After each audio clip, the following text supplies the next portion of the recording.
In some weird way, I never really enjoyed Mario World too much. That doesn't mean I hated it or anything like that, I played through it and was, well, that's that.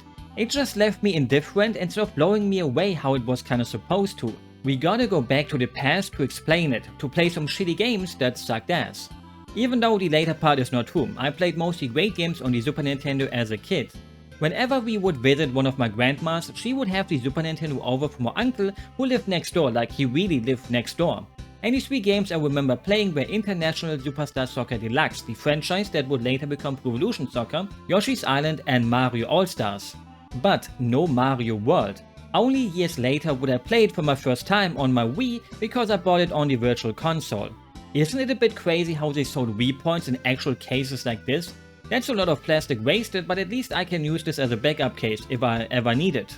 I love how the little pamphlet inside of it also advertises Project Hammer. One day there hopefully will be a playable league prototype of it. I keep the hope up. And I felt like I wasted my points. Something about it just never managed to grab me. Probably because it just felt so normal and as if I have seen it already before. I never saw the jump from the first Mario to the third on the NES because I'm not that old yet. But even on the All-Stars version it made me think, wow, this is like new and different from each other. The jump from 1 to 3 was like, how? How is this game so much bigger? How does it have so much more content? And I think Yoshi's Island also gave World a death sentence for me. Obviously gameplay wise they're really different, but just the look alone was always so much more appealing to me and made me think video games can be much more. Mario World never had that feeling for me, nothing wowed me. Even the giant bullet bill in the first level never did that, and I think that's one of those things many people always bring up. Like, wow, big bullet bill, look at him go, he's bullet bill but big. And even though his name is not Bullet Bill or like Big Bullet Bill but Banzai Bullet Bill, I wish I would be big, but I have accepted my life as a manlet and you should do that too if you're a fellow short guy. Even though with my 5'2" I'm shorter than even the average manlet, so please insult me for my shortness if you want to let me know that I suck as a human being for not liking Mario World too much back then. But does a game need to do that? Do I always need to be impressed by something? Can't a fun game just be a fun game? It's the curse of a franchise like Mario for me. You feel like they have to reinvent the wheel with every new entry, instead of just being pretty damn fun games by themselves. You expect the king of jumpin' ones to make the best jumpin' ones, not just fairly good ones. It's a bit like life like that. You don't need to be the best if you think you did your best. There will always be someone out there who is better than you. You can play football well, Messi can do it better. You can swim well, sharks can swim way faster than you. The only time you should say that someone is the best is when you got a wife or husband. If you told them they're not the best, then you will most likely be single again soon. I'm also very far away from being a graphical whore. Games don't need the newest technology from me, and I'm still blown away by many older games sometimes. Recently I played the first Far Cry for a bit again and thought I wouldn't mind if we still had those kind of graphics nowadays. But Mario World always left me feeling, is this really all Nintendo could come up with? It's colorful, it's cute, it's charming, but it's also just so basic. The art style itself is fine, nothing mind-blowing, but it just fits. They have so many cute little details like the happy trees in the Forest of Illusion. They have my favorite booths if we ignore the ones from Sunshine, those shiny glowing stones off in the distance in the Vanilla Dome and many more.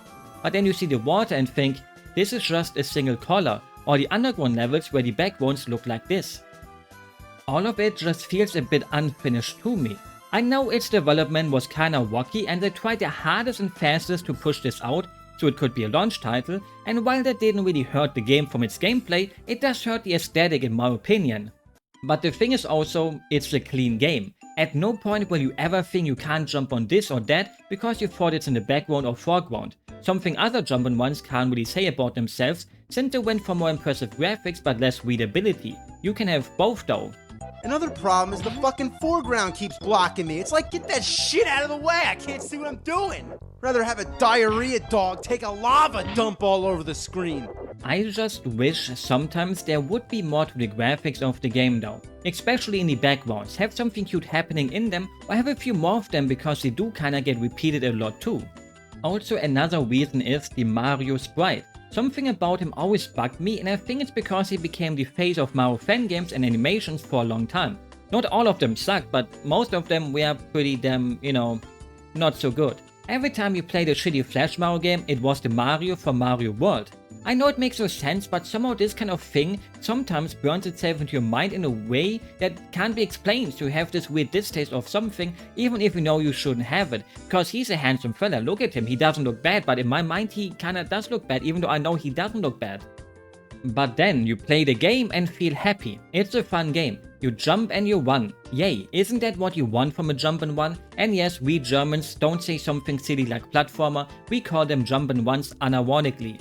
It's the more perfect word for these games after all. Sometimes in a platformer you don't even do any platforming, but in a jump and run you always jump and run. In a way, Mario World is about the whole package for me when I replayed it. If you ask me what level I like the most, I probably wouldn't really be able to answer it because none of them really stay in my head. Maybe there's something wrong with my head, but you know. Except that I have a love and hate relationship with the Forest of Illusion. Sorry for the food metaphor, but it's like one of my favorite dishes. Mashed potatoes with spinach, eggs and fish sticks. None of it sticks out as amazing by itself, but when you eat it together, you just love it. And it shouldn't be so tasty, but it is. Simple but yummy. And it carries a certain nostalgic value with it. Most would say it's a dish for kids, and it's not really untrue because you probably had it lots when growing up. World feels the same to me. It's a combination of every level together when you sit down and play it. It's not the kind of game where you have high heights, but also maybe some low lows. It's basically a straight line of fun. The fun never really goes up too much, but also never goes down much either for me when I don't have myself telling me that this is all a bit uninspired at times. That's also kinda reflected in how the game isn't broken up into the typical Mario overworld that we nowadays know or already knew from Mario Bros. 3, where you got grassy fields as World 1, then a desert as World 2 and so on. In those games it always feels like they got a starting point and an ending point in those areas. Reach the end to unlock the next world. But here on Dinosaur Land we also have some of those elements, but with no clear cut-off point. It feels way more natural when going from level to level. It's not something that makes the game better or worse really, but nowadays when you are so used to the typical map, it does feel nice. You're not stuck with this typical, oh, the next 6 levels are all gonna be in a desert because I'm in the desert world. One thing that bugs me about Dinosaur Land is that even though it's called Dinosaur Land, there's not really that many dinosaurs except Rex and these dinos, who are really damn ugly, let's be honest. The Dino Torch fellas who are small and cute are fine, but these big ones, they somehow manage to make dinosaurs look uncool, and it's really hard to do. I make sure to kill all of them so they go extinct so they can't give dinosaurs a bad name. I believe in science and all that mumbo jumbo, and I even believe that most dinosaurs became birds, but I will not accept that many dinosaurs had feathers even back in the day already. I will never believe in that theory. Even if it's not a theory, I won't believe in it. It would be a lie to say that I suddenly had a brain-exploding new experience when I replayed it to make this video. But I enjoyed it more than back in the day because I let go of my mindset of that has to be an amazing experience for me. I was playing it and thought, fun, nothing more, nothing less. It has so many levels for me that feel like they're already over before they really began. Some of them have new ideas here and there, like this one where the enemies are in bubbles that pop when they hit things. So you have to try to hit blocks before the bubbles reach them, or you just get good at dodging the falling enemies. And obviously the ghost houses that will mess with your brain if you don't remember the right way to beat them. I love those levels that make me think, hey, I haven't seen this before in 3 or 2 or 1 or Lost Levels or whatever. But I still think it could have been so much more. In Mario Bros. 3 the last world takes you to hell, there's tanks and stuff, and then you get to the last world here and it's levels you could get anywhere else. Like I said, it's great that Dinosaur Island is its own little world, but let me fast forward you some of the last levels in the game. Do these levels look like they should be the last levels you see in a game like this? They have the same backgrounds as other levels you have seen before. There's just nothing special about them, not even difficulty wise. You would think the game ramps up the difficulty, but they are not really much harder than the rest of the game. Except for the fortress level, where you have to hope Kamek's aim is good. The timer is quite strict and accidentally killing Kamek can really mess up things. To get to those levels you have to get into a sunken ship and then get that orb, and that's really damn cool, right? Then a big Bowser head appears and you go into his mouth to get to the last world, and that's also extremely cool. But inside there's nothing cool going on with these levels. Except seeing Bowser's castle and him flying around in that dark abyss in the background there. When you spot him the first time you go like, wow, that's crazy, but there's nothing else that's crazy about this world. It should be cooler, it should be more grand, it should be something amazing, but it always felt a bit lame. It feels like they saved the more creative levels for the Star Road and Star World, even if most of those levels feel a bit gimmicky. but I love how it gives you a reason to explore every level to get every exit to find all those hidden things in the game. You kinda only get half of the game if you just want to beat it normally instead of doing a 100% run. It turns the game into a puzzle game at times, making you wonder where all those secret exits are to activate the switches or open up new paths. Making you a happy little kiddo whenever you found a new key. That is the hook of the game, I think, and I have to say, I never did that when I first played it. Back then, I watched through it without giving the levels a second look. Replaying it was the first time I ever actually ran into the Star Road and Star World to really see what they offer. Creative new levels that may not feel like the best jumping and running levels, but levels where it felt the designers of them wanted to just jump around the room and create some crazy things. That was the hook of it, and I never got hooked by it because I never found it, till now to really give it the full experience. You know, maybe I would have loved Mario World back then already if I would have been a more curious person, but sadly I wasn't. Mario 3's Cloud Kingdom was amazing with how you climbed up the tower and suddenly you're up in the clouds. The world where enemies suddenly become big and you're tiny as hell in comparison. World really lacked those kind of hooks that reeled me in to impress me with such things like 3 did. These hooks are way more obvious because they're right in your face and you don't have to look for them. You see a cool thing and it's cool. In World you kinda have to seek out that coolness yourself. So I would blame my younger me for not fully seeing everything. But is the blame only on myself and not also on Nintendo for creating many not so impressive levels that never made me wanna see more? Kinda and kinda. It worked for other people but not for me. That's life in a nutshell. I know people who hate the Galaxy games and it makes me wonder how I am friends with people like that. But then those people might also wonder how I could not like World as much as they do. And even the final boss never blew my mind how it was supposed to. I think this is something only people who really saw the jump from the NES to the Super Nintendo can describe as this mind-blowing experience when Bowser keeps flying towards the screen and makes you think holy shit, he's coming right out of the screen, dodge him. But aside from that, it's just an okay fight. But 2D Mario games are not really known for their amazing fights anyways, even nowadays. My biggest complaint about 2D Mario back then and also now, except Yoshi's Island, those fights may be pretty basic, but the presentation is just that good. And I have to say I'm the biggest hater of the Koopalings. I hate them more than Boom Boom. Boom Boom and Koopalings, I both hate them to death. I never want to see them in any other game again, but they will probably return, especially Boom Boom and the Koopa. I will not rant. What makes even the basic levels feel so fun though are the controls. Mario just feels perfect to control. You can't blame the game for messing up a jump, you have to blame yourself. There's not much more I can say about the controls because, well, the controls never bothered me. You know, there's nothing bad to say about them. You can only compliment them. Except for one thing, the cape. I have to say it, I still don't like the cape. Call it a skill issue or whatever, but for me it always was just too overpowered and my brain tells me not to use it. And that's what I do. I don't really use it unless you have to. Now you could say, what about Tanuki Maru then? You love Mario Bros. 3, so you have no room to talk. But well, I don't like it that much either. And first off, Tanuki Maru is cute as hell. Raccoons are some of my favorite animals. Even if a wild raccoon with rabies would bite me, I would still love them. But the cape is just lame, unless you're Dracula. Maybe it's because I also never got into superheroes. Marvel fans probably love Maru's cape. Both start with an M and an A. Suspicious. Flying power-ups in Mario games just never felt right to me. It doesn't matter what game. I love Mario Land 2 and I love bunnies, but Bunny Mario not really fun because I want to jump and run in a jump and run. They're called like that for a reason. Otherwise you could call them fly and nothing because you have to do nothing else if you can just fly over the whole level like you can do with the cape. The best thing about it is, you don't have to use it, except for one level, or else you will have to endlessly walk around in a circle because you can't reach the real exit of it without it. And this is the point where I will maybe lose the most people with my take. But I'm thankful for the ROM hack community of Mario World because there's many ROM hacks that are actually better than the real game. Without it, Mario Maker probably would not exist either really. There's so many ROM hacks out there that are worth your time, and it's not just Kaizo stuff but actual real games using World as the base. With tons of content, new enemies, new sprites and actual new real mechanics. Modern world modding is on a whole different level. Games everyone can play, and not just the total hardcore people who can do 41 shell jumps without failing a single one.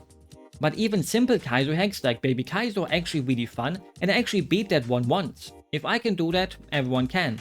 It also made me remember the time when the original Kaizo Mario was popular. We all have watched at least one Let's Player back in the day who bit into their controller because they tried out Kaizo Mario, right? It's one of those universal things everyone has done. Or maybe you just tried it out yourself and failed lots, unless you used save states like how most people did that. In a way, it was the original streamer bait kind of game, where it feels like no actual human would play this without a camera recording them, like Getting Over It or Jump King nowadays. Games that were made so you can watch someone else play them while they pretend to get super duper mad and smash their keyboard or something like that.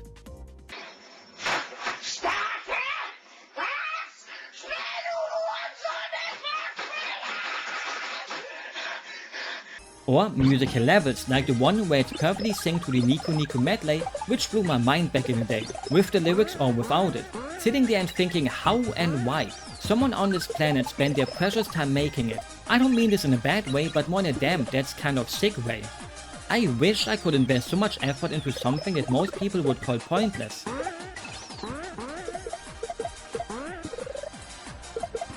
In the end, all of this makes me sound like I actually still dislike the game, but despite my complaints, I found the light at the tunnel, kinda. Instead of being a disappointment, it turned into a fun game with flaws for me.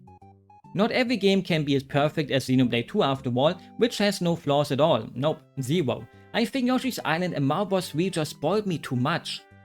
It makes me think about what would have happened with this game if I already played it as a kid and not when I was a teenager already. Would I still think the same way? Because every time I replay Mario Bros. 3, my favorite 2D Mario game together with Mario Land 2, I still love it as much as I ever did. Would I still think the same about it if I would have played something like the Wii or the S games first and then 3? One thing that I have to say though is that I prefer the NES version of 3 nowadays and not the All-Stars version. It's kinda impossible to see things in an unbiased way like this. But I think in one way the fish levels show just how different the games are for me in the end. In 3 I always feared the fish and that level was pure chaos because of it. But here the fish that is trying to get you is kind of just lame in comparison. Even the cute dolphins can't make the level much better. Or the minigames where you can get lives. In Worlds there are these little bonus stages that feel a bit tacked on. They feel a bit out of place in its world. In 3 you got the Toad houses and they are so much more better because they feel more fitting into its world. You could have like make Yoshi houses and do minigames with Yoshi, or just make the Yoshis make you do minigames or something like that, but instead it's just kinda like, you know, they don't feel fitting. That also reminds me of how I haven't even really talked about Yoshi, even though I had a little section about the dinosaurs living here on this island. He's worthy of being called a dino. I love Yoshi and this was his first big adventure together with Mario, and he feels nice to use, since we are using him if we are being honest. The second you feel like you're in danger, you will just let him go, right? Not me though. If I fall and I have a Yoshi, I will just fall together with him. I will not use him as a springboard to save myself. Even though Yoshi would like you to do it. He wants to save you, but I can't bring myself to leave him alone, dropping into the deep abyss every time by himself. You wouldn't want that to happen to you either, right? So you better die together. So yeah, bonus points for Yoshi, and also for the baby Yoshis and all the different colored Yoshis. They do mix up the game with their different abilities, but only on the Star mode. Why did Nintendo include some of those mechanics into the actual normal levels? It will forever be a mystery, and I have to say, this Star Wars level can go to where the sun does not shine. With that said, I hope you enjoyed the video and will have a good day, a good night, or whatever fits your time zone, and maybe you don't want to beat me up too much for complaining about Mario World. Don't forget to insert me in the comments forward, I can take it, unless YouTube doesn't want you to do it, because even if I put zero motivation on in the comments, it tries to keep comments back, which is dumb. They shouldn't do that. I want to get insulted. Why are they taking away my right to be insulted? I don't like that. Bye bye.